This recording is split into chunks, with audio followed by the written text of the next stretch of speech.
Você está na menopausa e está percebendo que toda vez que você come pão, você tem aí azia, má digestão, estufamento da barriga fica grande, além de quebra, atrapalhar a perda de peso. Então, esse é o nosso assunto de hoje. E claro que antes de falar sobre isso, eu preciso me apresentar. Eu sou Marcela, eu sou nutricionista. Esse canal é voltado para informações na área de nutrição. Por favor, curta esse like é muito importante para que o canal cresça, para que me dê oxigênio de continuar aqui gravando para vocês. E claro, compartilhe com aquela sua amiga que já está no climatério ou até mesmo na menopausa, porque as informações de hoje vão ser muito valiosas para você que gosta de um pãozinho, mas está com dificuldade de comer ele. Bom, o que acontece na menopausa? Com a diminuição de hormônio do estrogênio e da progesterona, nós temos realmente algumas alterações fisiológicas no nosso corpo. E um deles realmente é a diminuição de produção de enzimas digestivas. Então, a digestão fica mais lenta, fica com aquela sensação de estufamento, consequentemente, a barriga mais distendida. E claro que isso aí vai refletir na balança, então tu não vai ver o teu peso descer. Então, nós temos de fato aí uma diminuição de enzimas digestivas. Vale ressaltar que também acontece alteração no metabolismo da glicose. Então, nós ficamos com uma captação mais acelerada e uma facilidade de fazer mais aumento de peso pela alteração do metabolismo. Então, a mulher começa a ter perda mais de músculo, consequentemente, ela vai ficar aí com o metabolismo mais lento e assim por diante. Por isso que é muito importante a gente saber como deve se comer o pão. Eu não estou falando que a gente deve parar de comer pão, não.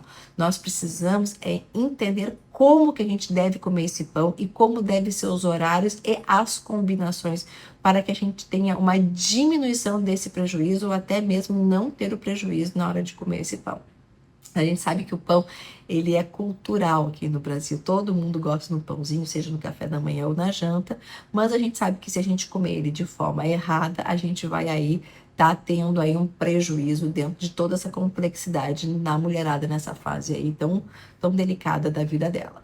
Bom, primeiro ponto que a gente deve fazer é sempre pegar pães com maior teor de fibra. Então é muito importante que a gente busque pães realmente de qualidade, com fibras boas, seja de sementes, ou seja aquele pão de fermentação natural, porque eu vou ter aí um glúten de uma qualidade melhor, consequentemente eu vou ter um processo digestivo melhor. Além do que, o pão com fibras, eu vou ter uma lentidão na captação da glicose que o pão proporciona, isso fazendo com que a tua saciedade seja mais prolongada e que você tenha aí um prejuízo, a diminuição do prejuízo do aumento do peso. Então, isso é extremamente importante. Caso, Marcela, não consiga um pão de fermentação natural ou pão integral, eu realmente não gosto, eu gosto do pão francês, que é o tradicional. Como que eu posso fazer? Então, você pode estar associando esse pão a uma proteína, seja um ovo, um queijo branco de preferência, e se puder, de quebra, colocar ainda dentro dele uma salada, uma alface, um tomate, eu vou ter, além da proteína, que vai diminuir aí a captação dessa glicose, eu vou ter a fibra que vai me dar mais saciedade. Mas não pode ser só uma folhinha, você tem que caprichar nessa alface, nesse tomate dentro dele, para que a proporção dessa fibra possa realmente, de fato, ajudar. Um outro aspecto é fazer com que esse pão não seja consumido manhã, tarde, noite, né? Então a gente tem que ter cuidado com a frequência, porque realmente o pão francês, o branco, ele vai ter uma liberação de glicose mais rápida comparado aos pães integrais. Então a gente tem que ter esse equilíbrio aí que a gente possa estar colocando no nosso dia a dia. Um outro ponto que a gente pode estar fazendo uso do pão é associado ele a uma gordura também, que pode ser até mesmo um abacate, que é uma fruta com alto teor de gordura boa, de boa qualidade, e ainda associar um ovo. Então a gente vai ter aí uma proporção muito boa. Agora, existe sempre uma individualidade que a gente tem que respeitar. Então, todas as mulheres, elas têm um aspecto digestivo diferente, que a gente tem que ouvir os sinais do nosso corpo.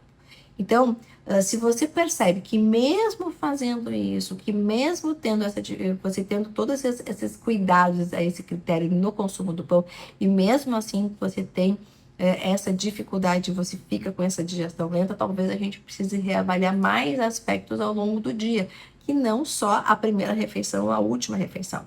Ver como é que está sendo os condimentos que você está utilizando no seu almoço, como é que está sendo os outros alimentos, os teus lanches, para ver se não tem outro fator associado a essa má digestão aí do pão.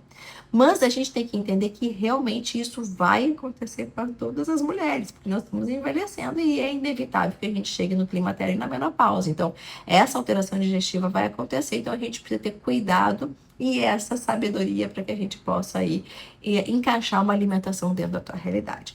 Se você tem dificuldade de saber como deve ser essa alimentação, ou tu está sentindo outros sintomas da menopausa, como baixa de libido, falta de disposição, até mesmo falha de memória, e você quer alinhar essa alimentação para a sua realidade, saiba que eu faço consulta tanto presencial aqui em Aracaju, ou para o mundo, para o Brasil, online, onde a gente pode estar fazendo o levantamento desses teus exames, né, bioquímicos, saber como é que tá as tuas vitaminas e atrelar uma alimentação que realmente ajude você a ter uma boa digestão, né, que você sinta essa leveza e, claro, que você consiga aí ter o seu peso saudável dentro da sua realidade.